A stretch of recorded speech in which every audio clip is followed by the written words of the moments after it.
చెబుతున్నా అబ్బాయి కూడా జీవితాంతం అత్తగారికి మామగారికి రుణపడి ఉండాలట. అందుకే 2 వేస్తాడు. ఎందుకంటే వివాహం అంటేనే 2 కుటుంబాల కలయిక, 2 సాంప్రదాయాల కలయిక, 2 మనస్సుల కలయిక, 2 తనవుల కలయిక, 2 గోత్రాల కలయిక. అంత పవిత్రమైనటువంటి వివాహ బంధంలో జీవితాంతం మీ బంధువులు మా వాళ్ళు, మా బంధువులు మీ వాళ్ళు, మీ గోత్రం మాది అని చెప్పి ఏకమవుతుందన్నమాట. అలాగే 3వ ముడి, మనకి ఈ 3వ ముడి మన యొక్క ముడి, అంటే మన యొక్క కుటుంబం యొక్క ముడి.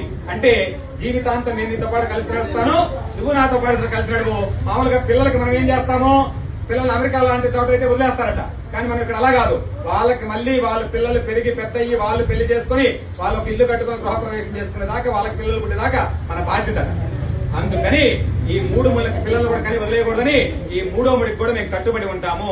అందుకు నేను ఈ 3 ముళ్ళు వేస్తున్నాను. అబ్బాయి వేస్తాడు. మరి అబ్బాయి వేసేటప్పుడు అమ్మాయి మెడ వంచుతుంది కదా. చాలా మందికి ఒక డౌట్ ఉంటుంది, మేము ఎందుకు మెడ వంచాలి, మేము తల ఎత్తుకుని ఉండొచ్చు కదా అని. అబ్బాయి నడుమంతా ఉంచుతాడే, దీనికి ఏం చేయాలి మరి?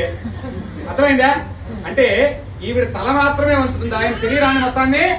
వెన్నుపూస గురించి మీకు చాలా మంది లేరు, మొట్టమొదటి చెప్పారు. వెన్నుపూస మొత్తం వంచేస్తున్నాడు అన్నమాట. అంటే నాకు నీకంటే ఎవరెక్కువ కాదు అని దీని యొక్క పరమార్థం. చక్కగా అలాంటి మాంగళ్యాన్ని మనం ఇప్పుడు అమ్మవారికి సమర్పిస్తున్నాము. చక్కగా